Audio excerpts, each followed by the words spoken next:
अब हम देखते हैं तीसरे अध्याय के श्लोक 16 से 20 तक संस्कृत और हिंदी में वर्णन।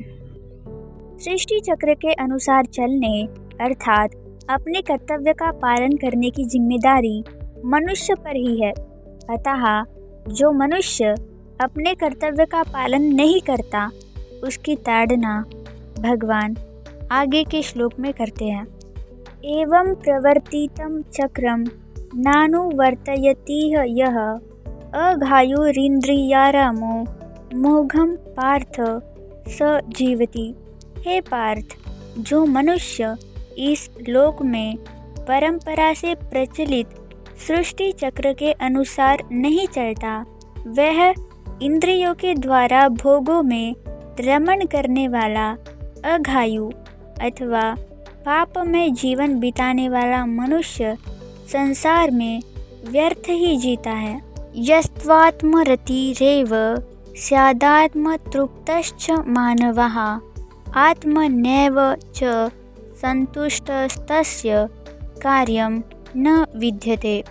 परंतु जो मनुष्य अपने आप में ही रमण करने वाला और अपने आप में ही तृप्त तथा अपने आप में ही संतुष्ट है, उसके लिए कोई कर्तव्य नहीं है।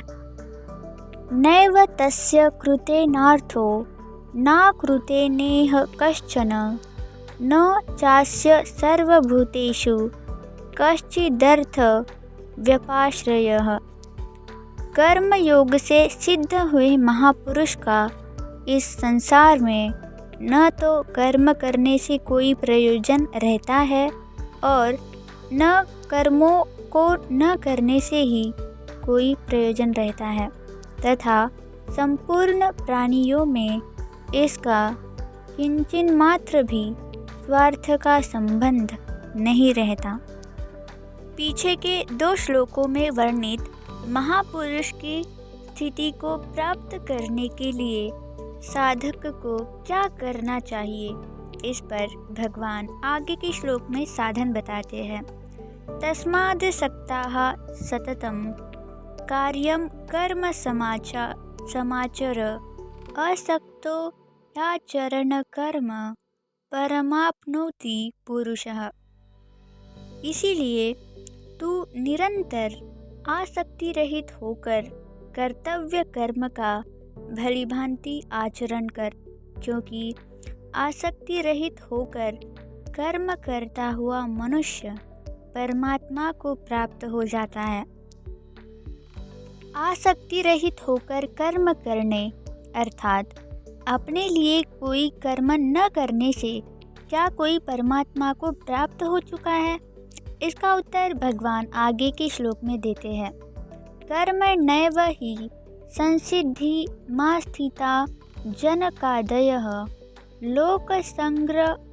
लोकसंग्रह में वापि संपश्यन कर्तुमर्हसि। राजा जनक जैसे अनेक महापुरुष भी कर्म के द्वारा ही परम सिद्धि को प्राप्त हुए थे। इसीलिए लोक संग्रह को देखते हुए भी तू निष्काम भाव से कर्म करने के ही योग्य है, अर्थात अवश्य करना चाहिए।